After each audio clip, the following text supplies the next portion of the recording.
peserta nomor urut 33 dipersilahkan menuju panggung.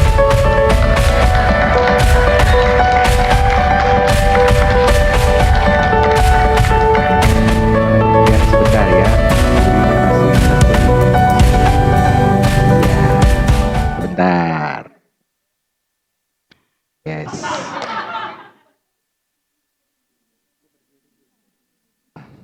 Oke. Baik, terima kasih. Kita akan mulai ya. Dimohon untuk peserta nomor urut 34 mempersiapkan diri di samping panggung. Terima kasih. Sampai kawan-kawan. Bapak, Ibu, pastor, suster, dan dewan juri yang terhormat. Perkenalkan, nama saya Odo Samuel Pian Manalu dari Provinsi Sumatera Utara. Kali ini saya akan menuturkan tutur kitab suci diambil dari perikop Injil Matius bab 22 ayat 15 sampai 21 dengan tema membayar pajak kepada Kaisar dan kewajiban hidup bermasyarakat. Ginilah ceritanya. Orang-orang Farisi sudah sangat kesal kepada Yesus yang terus mengajar kebenaran dan terus membongkar borok mereka. Sudah semakin tampak reaksi masyarakat. Makin hari semakin banyak yang mengikuti Yesus. Artinya semakin berkurang pengikut orang Farisi. Jika pengikut orang Farisi berkurang, maka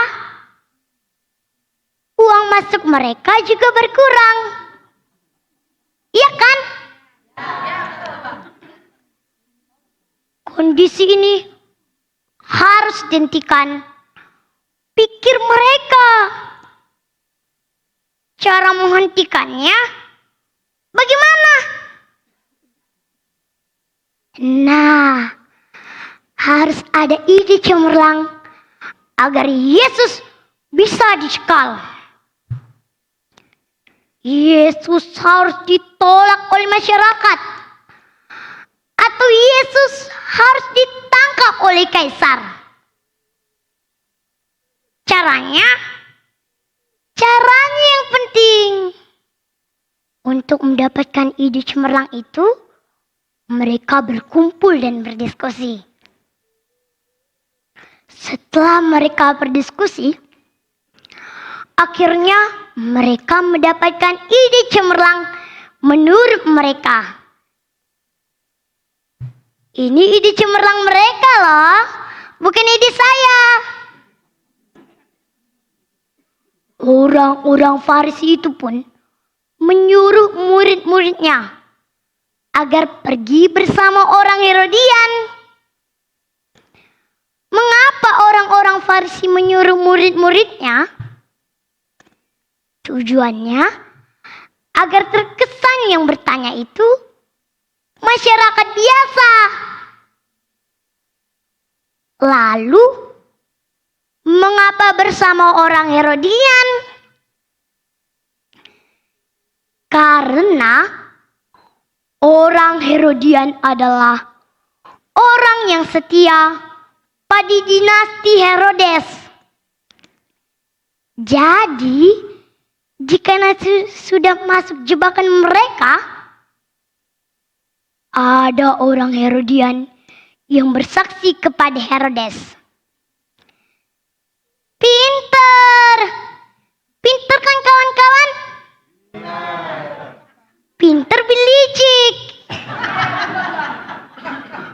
Orang-orang Farisi itu pun menitipkan pertanyaan yang akan ditanyai oleh murid-muridnya dan orang Herodian kepada Yesus. Murid-murid mereka ini tentu harus dilatih dahulu cara bertanya pada Yesus. Soalnya yang mau ditanya itu Yesus, bukan kaleng-kaleng. Setelah mereka dilatih, pergilah mereka menghadap Yesus. Setelah menghadap Yesus, mulailah aksi dijalankan. Guru, kami tahu engkau adalah seorang yang jujur. Dengan jujur mengajar jalan Allah. Engkau tidak takut kepada siapapun, sebab engkau tidak mencari muka.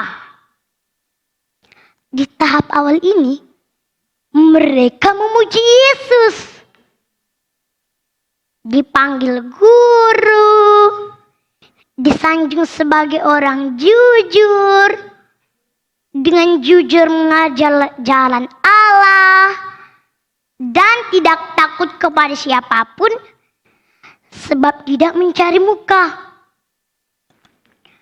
Mereka berharap Yesus akan tersanjung dengan segala pujian mereka itu. Secara manusiawi, kalau sudah tersanjung, pastilah nanti akan membalas budi dengan mendukung mereka. Karena di situ ada orang Herodian. Pikir mereka, Yesus akan pro kepada Herodes.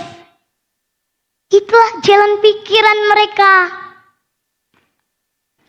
Setelah itu, masuklah tahap kedua, yaitu pertanyaan jebakan yang dititipkan oleh orang-orang Farisi. Yesus, katakanlah kepada kami pendapatmu.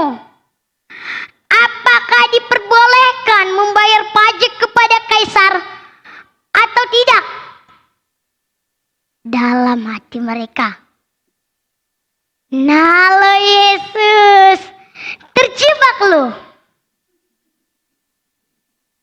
Kalau Yesus mengatakan boleh membayar pajak kepada kaisar, maka orang Yahudi akan menganggap Yesus sebagai pendukung kaisar dan tidak berpihak dengan bangsanya sendiri.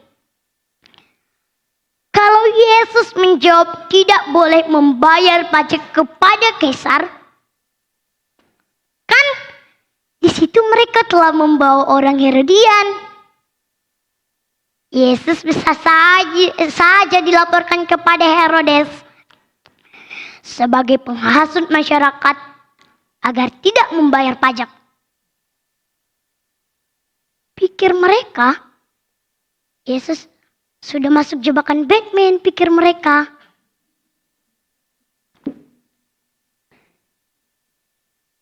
Tetapi ternyata di luar harapan mereka. Yesus tahu kejahatan hati mereka dan berkata, "Mengapa engkau mencobai aku, hai orang-orang munafik?"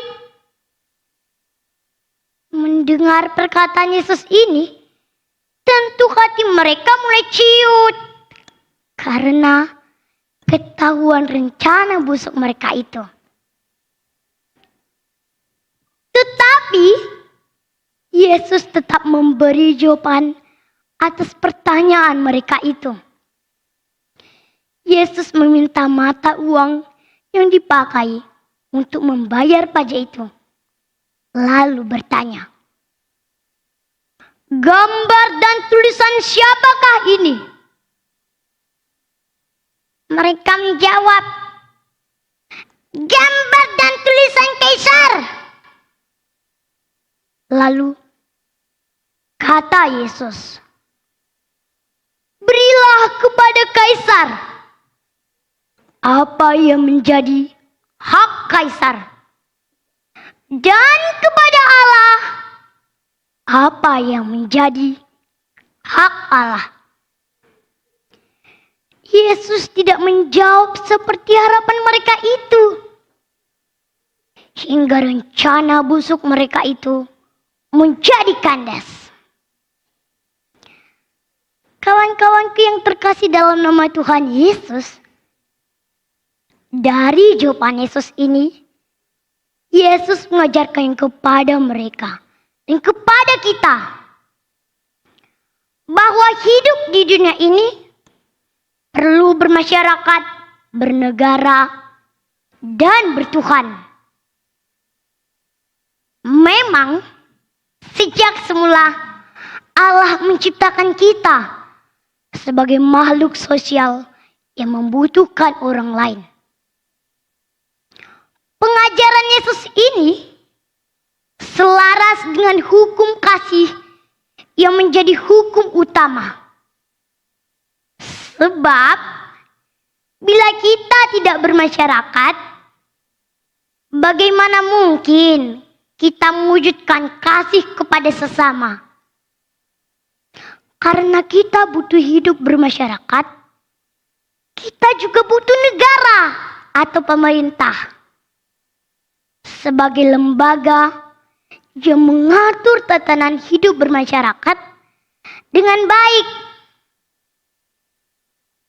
Untuk itu pula lah kita harus bayar pajak. Kawan-kawanku masih ingat dengan kardinal kita, Monsinyur Sugio Pranoto. Beliau adalah tokoh Gereja Katolik Indonesia yang terkenal dengan slogannya 100% Katolik, 100% Indonesia. Slogan Monsinyur Sugio Pranoto ini menyegarkan pemahaman kita sebagai umat Kristus bahwa kita hidup di dunia ini perlu bermasyarakat, bernegara, dan mengabdi kepada Tuhan dan gereja.